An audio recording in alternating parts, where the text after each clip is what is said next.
आज का दिन आने वाले कई सालों तक याद किया जाएगा, क्योंकि आज से शुरू हो चुका है इंडियन क्रिकेट का न्यू चैप्टर। और इस कहानी का नाम है अजित आगरकर का मास्टर स्ट्रोक। भाई आगरकर ने जो चाल चली है वो सीधा सीधा चेस बोर्ड पर क्वीन सैक्रिफाइस जैसा मूव है। बाहर से सिंपल लग रहा है पर असल में बहुत गहरा है। अब देखो मामला क्या है। टीम इंडिया के सिलेक्शन कमेटी के हेड अजित आगरकर ने एक ऐसा फैसला लिया जिसने सबको चौंका दिया। शुभमन गिल 26 साल का लड़का जो कल तक फ्यूचर स्टार कहा जाता था, आज से ओडीआई कप्तान बन गया है। और इस डिसीजन में सबसे बड़ी बात यह नहीं कि गिल कप्तान बना, बड़ी बात यह है कि रोहित शर्मा को ओवरलुक किया गया। अब भाई कुछ बातें कहनी जरूरी है। रोहित शर्मा वो कप्तान जिसने वर्ल्ड कप 2023 में इंडिया को फाइनल तक पहुंचाया, वो कप्तान जिसने T20 और टेस्ट की कमान संभाली। लेकिन अब जैसा कहते हैं ना, हर शो की लाइट एक दिन डिम होनी ही होती है, तो वो वक्त शायद अब आ गया है।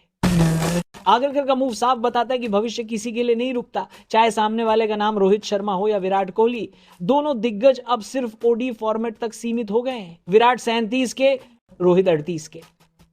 और दोनों के सामने सवाल खड़ा है, क्या अब भी उनमें उतनी आग बाकी है? क्योंकि अब अगला वर्ल्ड कप 2027 में है और तब तक भाई बहुत कुछ बदल जाएगा।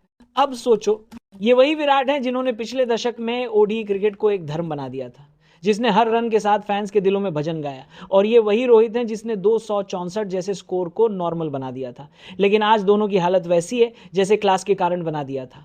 दो टॉपर जो अब अपने जूनियर्स को टॉपर बनते देख रहे हैं। लेकिन सबसे मजेदार बात यह है कि आगरकर ने दरवाजा बंद नहीं किया है, बस चाबी अपने पास रख ली है। मतलब साफ है, खेलो लेकिन खेल से प्यार दिखाओ, रन बनाओ, तभी बात बनेगी। अब सिर्फ नाम से नहीं चलेगा। रोहित से कप्तानी छीनी गई है और ये कोई छोटी बात नहीं है। लेकिन ये भी तो सच है कि कप्तानी की भी एक्सपायरी डेट होती है। वो खुद कह चुके थे कि मैं खुशकिस्मत हूं कि मुझे इंडिया की कप्तानी करने का मौका मिला। युवराज सिंह जैसे प्लेयर को तो ये भी नहीं मिला। तो भाई किस्मत ने जो दिया उसे अब इज्जत से वापस करने का टाइम आ गया है। और जो लोग सोशल मीडिया पर अब इमोशनल पोस्ट डाल रहे हैं कि रोहित के साथ गलत हुआ, विराट को रिटायर मत करो, उनको मैं बस इतना कहूंगा, भाई वक्त किसी का सगा नहीं होता। सचिन तेंदुलकर को भी एक दिन बोर्ड ने बुलाकर कहा था कि अब बस करो। द्रविड़, लक्ष्मण, गांगुली, सहवाग, सबको कभी ना कभी ये दिन देखना पड़ा है। फर्क बस इतना है कि तब ट्विटर नहीं था, वरना तब भी ट्रेंड चलता, ब्रिंग बैक डाडा, रेस्पेक्ट वीरू। अब बात करते हैं आगरकर के मूव की। इस आदमी ने जो डिसीजन लिया है ना, वो दिल से नहीं दिमाग से लिया है।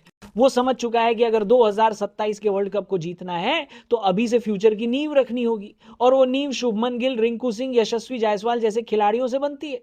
रोहित और विराट अब मेंटोर के रोल में है, लेकिन अगर रन नहीं आए तो मेंटोर भी बेंच पर बैठ सकते हैं। अब सोचो, टेस्ट में दोनों पहले ही विदा ले चुके हैं, टीबीज में भी अब नहीं दिखते। सिर्फ ओडीआई बचा है, वो फॉर्मेट जिससे दोनों को प्यार था। विराट कोहली इस फॉर्मेट के सोलमेट हैं।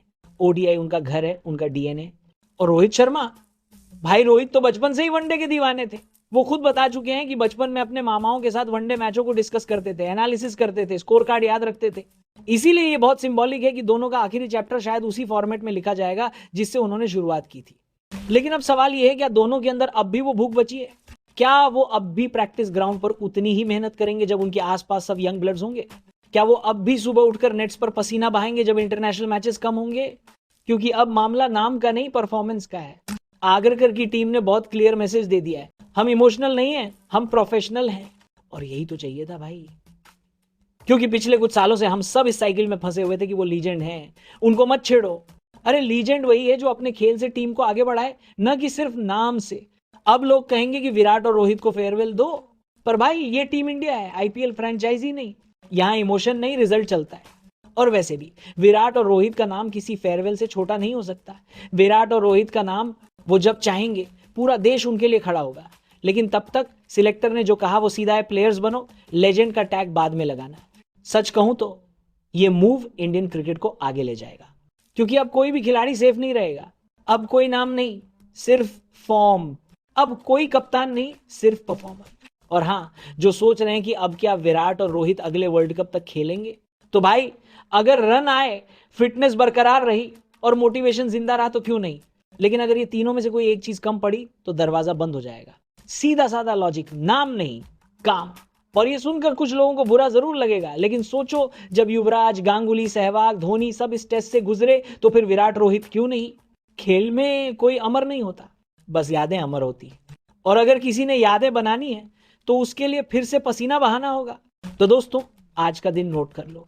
ये वो दिन है जब इंडियन क्रिकेट का जनरेशन शिफ्ट ऑफिशियली शुरू हुआ है।